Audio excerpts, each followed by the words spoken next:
നമ്മളൊക്കെ ജീവിതത്തിൽ നമ്മൾ പല ഇല്ലായ്മകളെ കുറിച്ചിട്ടും പറയലുണ്ട് അല്ലേ. എനിക്കതില്ല, ഇതില്ല, ബുദ്ധിമുട്ടാണ്, പ്രശ്നങ്ങളാണ്, എവിടെ നോക്കിയാലും ഒരു സമാധാനമില്ല എന്നുള്ളത്. അത്തരം സമാധാനം കുറഞ്ഞ സമയത്ത് നമുക്ക് സന്തോഷമാവട്ടെ സങ്കടമാവട്ടെ അത് നമുക്ക് വിളിച്ച് പറയാൻ, അല്ലെങ്കിൽ നമുക്ക് തീരെ സഹിക്കാൻ പറ്റുന്ന കാര്യങ്ങൾ നമ്മുടെ മനസ്സിൽ വരുമ്പോൾ പെട്ടെന്നൊരാളെ ഓർത്ത് വെക്കാൻ നിങ്ങൾക്ക് ആരെങ്കിലും ഉണ്ടോ? അത് നമ്മുടെ ഈ ഒരു വീഡിയോ കാണുന്ന കൂട്ടത്തിൽ അങ്ങനെ ഒരു സുഹൃത്തുണ്ടെങ്കിൽ അവരെ ജസ്റ്റ് ഒന്ന് അവരുടെ പേര് പറയാം കേട്ടോ. പിന്നെ ഞാൻ അതുപോലുള്ളൊരു സുഹൃത്തിനെ കാണാൻ പോവാണ്. നമ്മളിതാ വണ്ടൂർ നിംസിൻ്റെ അവിടുന്ന് ഫേവറേറ്റ് ആണല്ലോ പാലട പായസം, അപ്പോൾ അത് വാങ്ങി കഴിച്ചിട്ടാണ് പോകണം കേട്ടോ. അപ്പോൾ വീണ്ടും സുഹൃത്തിലേക്ക് വരാം. ഞാൻ യൂട്യൂബിൽ വന്നിട്ട് ഏകദേശം 3 വർഷത്തിൻ്റെ മേലെ ആയിരിക്കും കേട്ടോ. ചാനൽ സ്റ്റാർട്ട് ചെയ്ത കഥകളും കാര്യങ്ങളൊക്കെ ഞാൻ ആദ്യം പറഞ്ഞിട്ടുണ്ട്. അപ്പോൾ ഞാൻ വീഡിയോ ഇട്ട് തുടങ്ങി ഏകദേശം ഒരു നമുക്കൊന്നും അറിയാത്തൊരു സമയത്ത് ഒരു കമൻറ്റിലൂടെ പരിചയപ്പെട്ടൊരു വ്യക്തിയാണ് സാബിറ താത്ത കേട്ടോ. അപ്പോൾ സത്യത്തിൽ പല പ്രശ്നങ്ങളും നമുക്ക് ഉണ്ടാവുമ്പോഴും ഇവരുടെയൊക്കെ ലൈഫ് സ്റ്റോറി എടുത്തു കഴിഞ്ഞാൽ നമ്മളൊന്നല്ല കേട്ടോ. കാരണം അത്രയും ജീവിതത്തിൽ പ്രതിസന്ധികളെയും പ്രശ്നങ്ങളെയും തരണം ചെയ്ത് മുന്നോട്ട് വന്നിട്ട് ഇപ്പോഴും കുടുംബത്തിനെ ആ ഒരു രീതിക്ക് ഏറ്റവും നന്നായിട്ട് കൊണ്ട് നോക്കുന്ന ഒരു വ്യക്തിയും കൂടിയാണ് കേട്ടോ.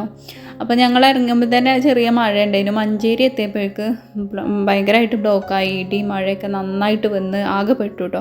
സത്യം പറഞ്ഞാൽ നട്ടുച്ച സമയമാണിത്. ഇപ്പോൾ കണ്ടാലൊരു മഹരിബിൻ്റെ ആ ഒരു സമയമാണ്. അപ്പോൾ ഏതായാലും മലപ്പുറത്താണ് പോണത്. അവരുടെ വീട്ടിലെത്തിയിട്ടുണ്ട് കേട്ടോ. അവർക്കൊരു യൂട്യൂബ് ചാനലുണ്ട്. അവരുടെ ചാനലിൻ്റെ ലിങ്ക് ഞാൻ ഈ ഒരു വീഡിയോൻ്റെ താഴെ കൊടുക്കാം കേട്ടോ. കുറേ ഞങ്ങൾ സംസാരിക്കലുണ്ട്. അതായത് അങ്ങനെ പരിധി വിട്ടുങ്ങാണ്ട് കുറേ ദിവസം വിളിക്കുക അങ്ങനത്തെ പരിപാടിയൊന്നുമില്ല. പക്ഷേ നമ്മൾ ഒരു മാസത്തിൽ ഒരു 2-3 പ്രാവശ്യം അല്ലെങ്കിൽ ഇടയ്ക്ക് ഒരാഴ്ചയിൽ എപ്പോഴെങ്കിലുമൊക്കെ ഒന്ന് കോണ്ടാക്ട് ചെയ്യും.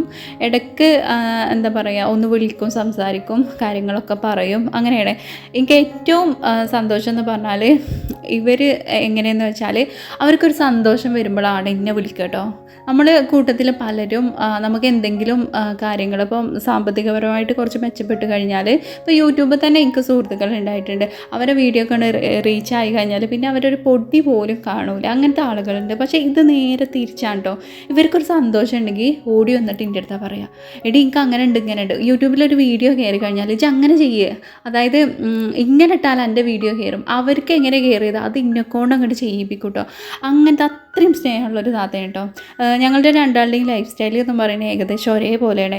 സങ്കടങ്ങളാണെങ്കിലും പ്രശ്നങ്ങളാണെങ്കിലും ഒക്കെ ഒരേ ബുദ്ധിമുട്ട് അനുഭവിക്കുന്ന സ്ത്രീകളും ആണ് കേട്ടോ.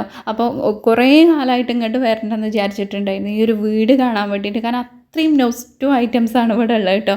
അതിപ്പോൾ നിങ്ങൾ തന്നെ കാണുന്നുണ്ടാവും. ഈ ഒരു ചാനലിൽ കയറിയൊക്കെ നിങ്ങൾക്ക് മനസ്സിലാവും ഇതിൻ്റെ ഉള്ളിൽ എന്തൊക്കെയാണെന്നുള്ളത്. നല്ലൊരു എഴുത്തുകാരിയാണ്. പിന്നെ എന്താ പറയുക, ഒതുങ്ങി നിൽക്കില്ല കേട്ടോ.